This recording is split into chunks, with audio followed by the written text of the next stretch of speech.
Hello everyone, Jamie Starr here for the New World News Network.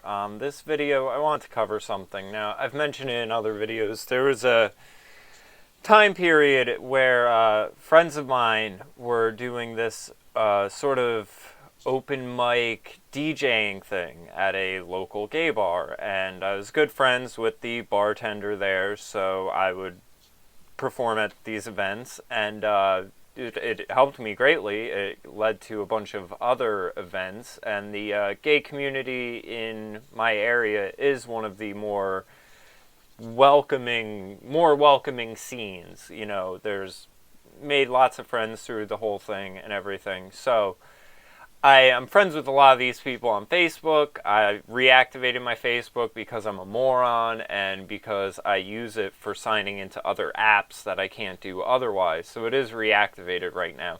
So I get a lot of news from the gay community, and this was one of the things that I wanted to highlight and illustrate in regards to sort of creating enemies and these sort of boogeymen that in the collective conscious seem like a big deal, but when you really look at it, I think it's the hype that is more dangerous than anything. So here we see Orlando, hundreds form human chains to block Westboro Baptist from funerals for Pulse victims. So I guess we can say if these funerals are going on, then there actually were people killed at this event. You know, that was one of my things I had kept saying. We'll know if there's funerals, how real this incident is. And believe me, the powers that be think nothing at all about 50 dead bodies. I mean,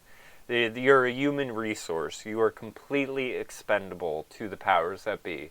And the Democrats especially, I mean, everyone's a pawn in their identity politics game. So, as funerals for dozens of the Pulse massacre victims take place across the Orlando area, hundreds of residents are turning out to form human chain links to block Westboro Baptist from being seen by mourners. Immediately upon news of the shooting, Westboro Baptist issued a press release declaring their intent to go to Orlando. They have not yet been spotted, but participants have vowed to protect every funeral just in case. Thousands have joined a Facebook group which is providing updates on funeral locations, etc., etc. Now, Westboro Baptist, if you go to their Wikipedia and you look under here, members, 40 people. An amazing grand total of 40. I mean, people should be losing sleep over this, right? Right? But you notice how Westboro Baptist is your sort of typical, what's the word I'm looking for? Not maybe archetypal. They are what has been put forth as the main image of Catholicism and Christianity. You know, when I hear these people talk about Christians and they're coming from the left and they're just, oh my God, Christians, Bible thumping, blah, blah, blah. They're always speaking as if they are talking about all Christians as if they are Westboro Baptist Church. And you see it says the church consists primarily of Phelps' extended family, and in 2011 the church stated it has about 40 members. So let's think about your average Pride parade. Think about one in San Francisco. I mean, you're talking blocks of people. Now you're talking in comparison to 40 people with their panties in a bunch. So it really, I really believe all the power Westboro Baptist has comes strictly from their acknowledgement. It's not from the numbers. It's definitely not from the numbers. You only have 40 people following you. I mean, I have more subscribers on my YouTube than they have at their church. Thank you, by the way, to all my subscribers. But you know what I'm saying. Like, this is irrational. It's an irrational level of fear. What do you think? I mean, fuck, if you're in the gay community and you're told all of this, oh, there's homophobia down everywhere, it's breathing down your neck, you should assume there's fucking... I mean, no matter what you're doing, if you pick your nose, you should assume there's 40 people that think you're gross for picking your nose. Alright, now you like sticking your dick in someone's butt. You should assume there will be 40 people that don't like what you're doing. I put out music. I'm not a great singer. I assume there are going to be at least 40 people that have a problem with my music. But does it stop you? No. No. Do you need to, I mean, and this is the whole thing. Alright, well now you've got thousands of people joined together to rival Westboro Baptist, this group of 40 people who probably shouldn't even be acknowledged in the first place. It's really mind-blowing, and it shows how the media is very capable of creating these boogeymen out of groups. I mean, at this point, the KKK I feel is like that. I consider them mostly defunct. I mean, I've seen, I remember seeing after one of these shootings that there was a KKK rally in Atlanta or something. And again, we're talking within a roped off area. They had filled out a permit. They got a permit to protest. And there was a handful of people there just holding signs.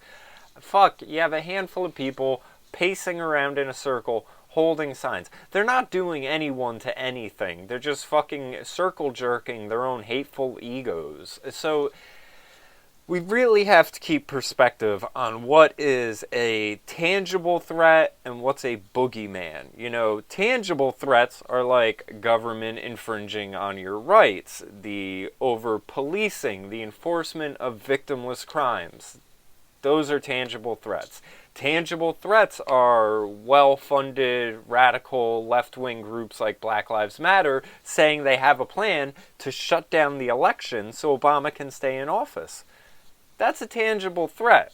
40 people showing up to say they have a problem because you're gay, that's something you should have seen coming. And just because they unite under this guise of Christianity, it's so awful because everyone, I even have some of my followers, they don't like when I bring up Christian ideas. And I'll probably do a whole video explaining my views on Christianity and everything, because there's a lot of stuff that atheists say, and even former occultists, where religion is a set of rules and religare means to bind and everything. I'm aware of all of that, but I have made a conscious choice to adopt Christian principles and everything after completely disregarding them. So it really bothers me when I see people having issues with what I would say is a Christian or a Catholic that doesn't exist.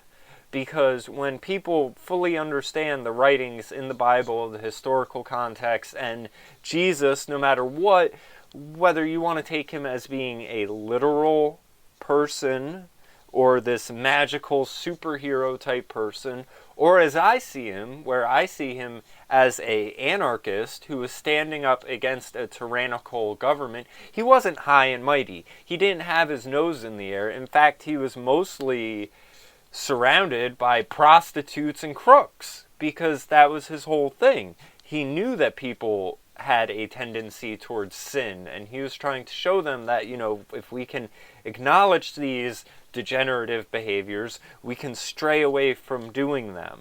So, and as far as my own personal beliefs on this, I think it's far better for people to sort of do that, be like, I'm going to live my life in this certain manner because I feel as if there's something bigger going on here.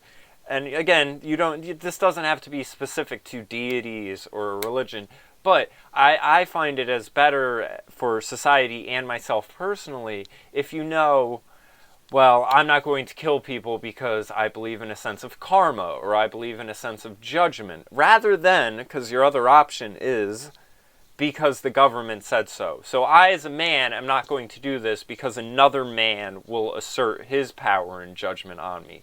Those are the two worldviews that I see, sort of against one another. And as far as these people who just try to take this, oh, well, you can be good because good's good and you don't need God or government to tell you what's good, you should just know. Obviously not. I mean, to take that stance means you're just looking past thousands of years of humanity on this earth. So, little insight into my views on Catholicism and Christianity. I'll do a more complete video on that. I'm also going to do more videos on me, just sort of ranting on different topics and stuff. I'll probably do one on the Mandela effect, and not that I believe or don't believe in it, but I think that there's a sort of way of thinking that's hidden in there that is very useful as far as how I perceive things, the idea of different narratives and everything like that. So you'll have that to look forward to. I just wanted to bring this up because irrational fears. This is making boogeymen when people have these larger responses to things than they actually are. Again, 40 people could go unnoticed, but people make a big deal about this, and it's ridiculous. So, subscribe to the channel. Check out my music channel. I put out a new album. It's free. echoscaperecords.bandcamp.com. Subscribe. Follow me. Do what you're going to do. Have a good one, everyone.